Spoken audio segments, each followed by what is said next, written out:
just finished a Security Council meeting where we reviewed the security situation in Edo State since January, with particular emphasis on the security activities in Edo in May this year. From the security incident management report, which we considered, I believe a copy will be made available to you from the press.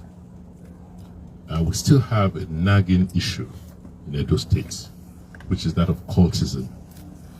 The incidence of cultism is still very high, but what is particularly worrisome about cultism is the related homicide that go with cultist activities.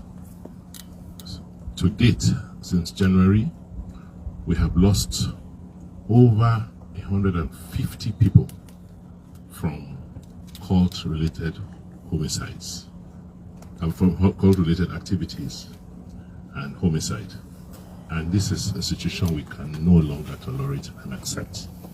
So Council today, among its decisions, which will be elaborated by the Commissioner of Police, decided that we will go full blast, we'll go headlong against cultists and cult-related activities in the state.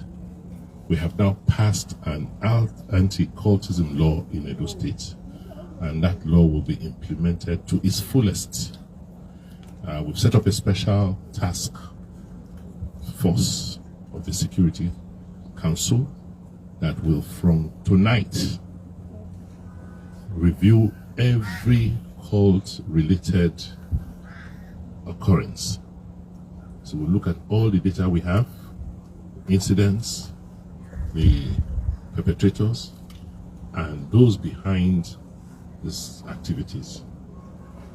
We will make the resources available, and no stone will be left unturned in any cult-related killings.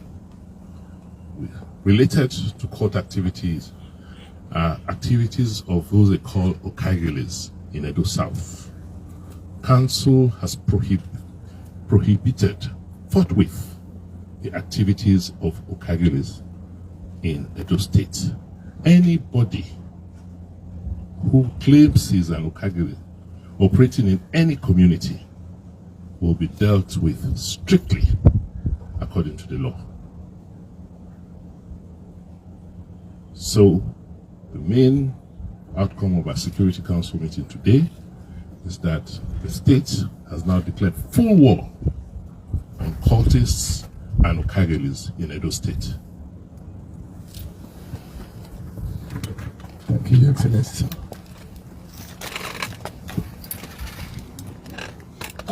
To implement the decision of the Council, let's start with the cultism. We are so happy that the state has passed into law the issue of cultism. Before, cultists, when we take them to court, they have 3 days. But now, there is a very stiff penalty for anybody who is involved. And the Council, with the permission of the Excellency, has equally directed that no matter how highly placed any individual is, if he's involved, will be taken to court, and the penalties are there. And on the issue of the okaigheles, we have been having problems with them. You cannot even separate them from cultism. And the Council has agreed that the activities are banned. Anybody arrested will be prosecuted diligently. Also, Council agreed to have a task force headed by the director of the DSS. This will give the members of the public the confidence to carry on with their lawful activities. And it's going to start with immediate effect. Thank you. CP, sir, what's the timeline for this operation? As long as the activities of the Ulams persist, no time frame. but it's starting with immediate effect. All right, sorry, sir. You said before the anti-cultism law was passed, most of the apprehended suspects usually got away. Now, in line with this new task force and all that, are we also having a special, say, like courts now to facilitate the hearings if they are caught or if anyone is caught? For now, the normal courts are still sitting, but the penalties which will be made public is stiff enough to discourage anybody from calling himself a cultist. The necessary department will elaborate on this. And we collaborate with the judiciary. Yes, the judiciary, the council has also decided to have partnership or collaboration with the judiciary. They will help us on the new law, and you will see the difference. And correctional services. And the correctional services too. The issue of bails, free bail for cultists is gone. The period of free bail for them is gone. And I think we are so happy that this law has been put in place. We have the confidence that is going to have a change in the attitude of cultists or would-be cultists. Thank you. All right, thank you, sir. You didn't appreciate us very close. You didn't talk about the... Oh, this is a very great feat. We are indeed grateful. We are always over Oliver Twist. We asking for more, but the executive governor is never tired of us.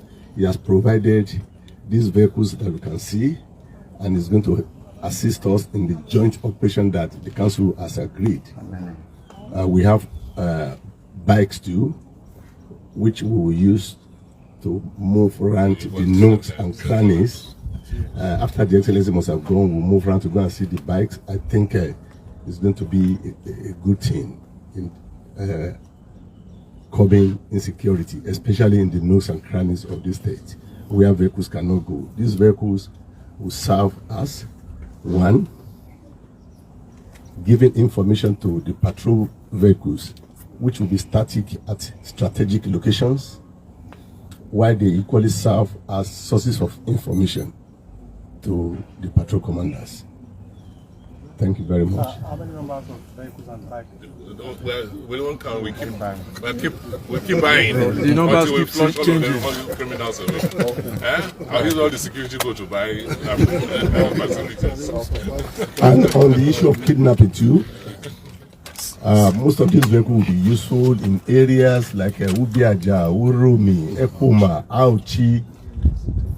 It has been a serious matter, but the council has equally agreed, and we want to thank the Excellency for the efforts, for the support. I think the Excellency has agreed that the next meeting we are having is going to be around Urumi, Auchi. Thank you. Thank you. No strike. We are not on strike, so you are getting more than minimum. So guys, you can see this is your operational vehicle.